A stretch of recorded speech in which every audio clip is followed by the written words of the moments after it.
नमस्कार, मैं गुलाम अहमद रजा। आप देख रहे हैं आवाज डेली हर्षित टीवी। पीवीयूएनएल प्रबंधन के खिलाफ अपनी मांगों को लेकर भूख हड़ताल पर बैठे विस्थापित प्रभावित अधिकार समिति की लगातार 6 दिनों से चल रही भूख हड़ताल को आज तोड़ा गया, जिसमें स्थानीय विधायक अंबा प्रसाद ने पीवीयूएनएल प्रबंधन से समिति के सदस्यों के साथ वार्ता कर कुछ मांगों को पूरा कराकर भूख हड़ताल तोड़ने के लिए 6 दिनों से भूख हड़ताल में बैठे 94 लोगों को मनाया। इन्हें मनाने व समझाने के लिए रांची की 3 महत्वपूर्ण मीटिंग को छोड़कर आए झारखंड कांग्रेस के प्रदेश कार्यकारी अध्यक्ष शहजादा अनवर विशेष तौर पर पतरातू आए।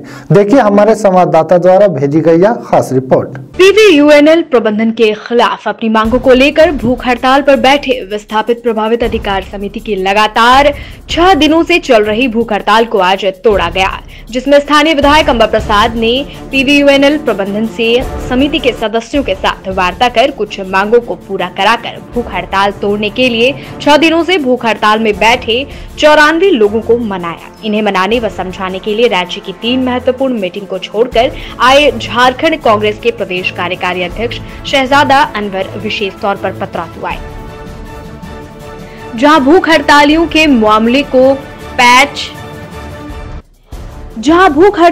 के मामले एवं मौके के तकाजे को समझते हुए यह अंतिम लड़ाई नहीं है, ऐसा उन्होंने कहा। यह पीवीयूएनएल प्रबंधन का प्लांट पूरा नहीं हो गया है, न ही इन्होंने हम लोगों को धोखा देकर कंपनी चालू कर प्रोडक्शन चालू कर दी है। 6 दिन हो चुका है। भूख हड़ताल करते हुए किसी भी भाई बहन को कुछ हो जाएगा तो इसका खामियाजा कौन भुगतेगा? अभी हम सबको बहुत ही विवेक से काम करना है, भावना में बहकर नहीं। इसीलिए आप लोग बात को समझते हुए अपनी मिली हुई मांगों के साथ भूख हड़ताल समाप्त करें।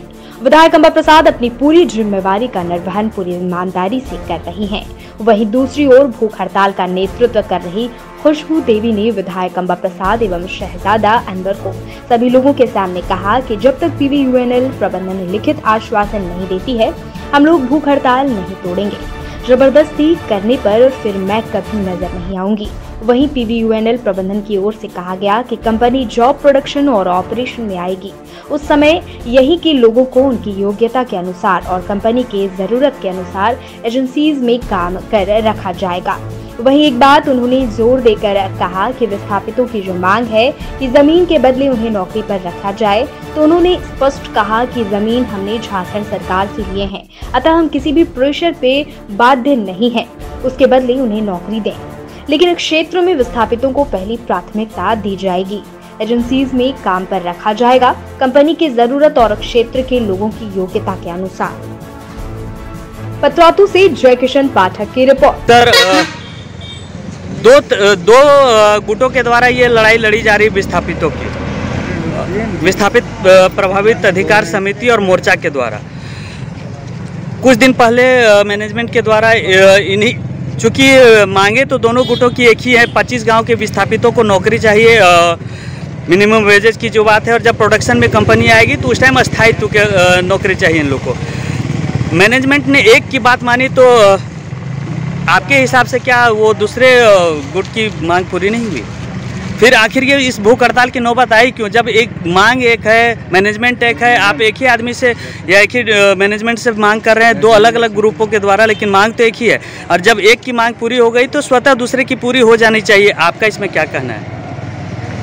बिल्कुल होनी चाहिए मांग पूरी, विस्थापित चाहे कोई भी समिति के हो जी। हम लोग चाहते हैं कि विस्थापितों के हित में हमेशा एनटीपीसी काम करे जी। और हम लोग सिर्फ एक समिति को नहीं, हम लोग नेतृत्व कर रहे हैं, हम लोग पूरे क्षेत्र का नेतृत्व कर रहे हैं जी। तो जितने भी विस्थापित हैं क्षेत्र में, कोई भी हमारे पास आते हैं, इन लोगों ने बुलाया तो हम यहाँ आए, कोई भी बुलाएंगे तो हम वहाँ पर भी जाने का काम करेंगे, उनके लिए भी बात रखने का काम करेंगे।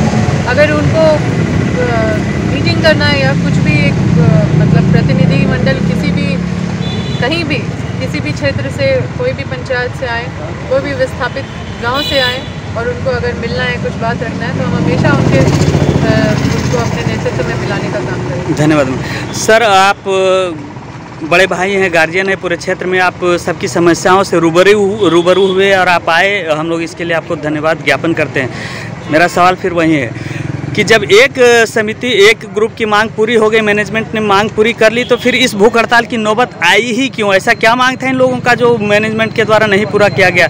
आखिर वही 25 गांव के विस्थापित है, वही 3-4 मांगे हैं जो उन लोगों ने मांगी थी और उनकी मांगे पूरी हो चुकी हैं, फिर ऐसी नौबत क्यों आई सर? आपके प्रश्न पर ही हमको आपत्ति है।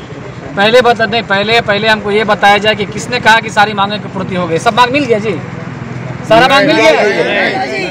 नहीं मिला सर। ये जो विस्थापितों की जो जेन्युइन मांग है, जो जेन्युइन ग्रीवांसेस हैं, उसको लिखित तौर पर जो है विस्थापितों को नहीं दिया गया है, तो मांग मानने की बात कहाँ है? सिर्फ आई वॉश की बात थी।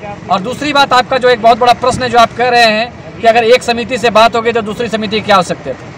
देश के अंदर में और राज्य के अंदर में बहुत सारे सरकारी और गैर सरकारी के प्रतिष्ठानों में अपनी अपनी मांगों को लेकर के आंदोलन होते रहे हैं और आज भी आंदोलन चलता रहा है। और आपकी जानकारी में मैं इजाफा कर दूं कि चाहे हटिया की बात हो, चाहे जमशेदपुर की बात हो, चाहे आपका बोकारो स्टील की बात हो, यानी इस तरह के बहुत सारे प्रतिष्ठानों में जो है अलग अलग संगठन जो है अपने अपने हिसाब से आंदोलन करते हैं। एक मांग और एक उद्देश्य होने के बावजूद भी कई बार जो है कुछ डिफरेंसेस ऑफ ओपिनियन रहते हैं, जिसके वजह से जो है अपने अपने तरीके से लोग बात करते हैं। और सच को सच बोलना चाहिए। कई जगह जो है राजनीतिक बाध्यताएं भी होती हैं। हम यहाँ पर ये कहना चाहते हैं कि हम लोग पूरी ईमानदारी के साथ में इस समस्या का निराकरण करना चाहते हैं और इस वजह से हम लोग लगातार विनम्रता पूर्वक जो है अपनी बातों को, हमारे जो यहाँ पर विस्थापित रैयत है वह उस बात को रख रहे हैं। अगर गंभीरता के साथ में एनटीपीसी पहल करके उस बात का अगर निराकरण करने के लिए गंभीरता के साथ आगे बढ़ती है तो बहुत अच्छी बात है, उसमें कहीं कोई संकीर्ण बात नहीं है।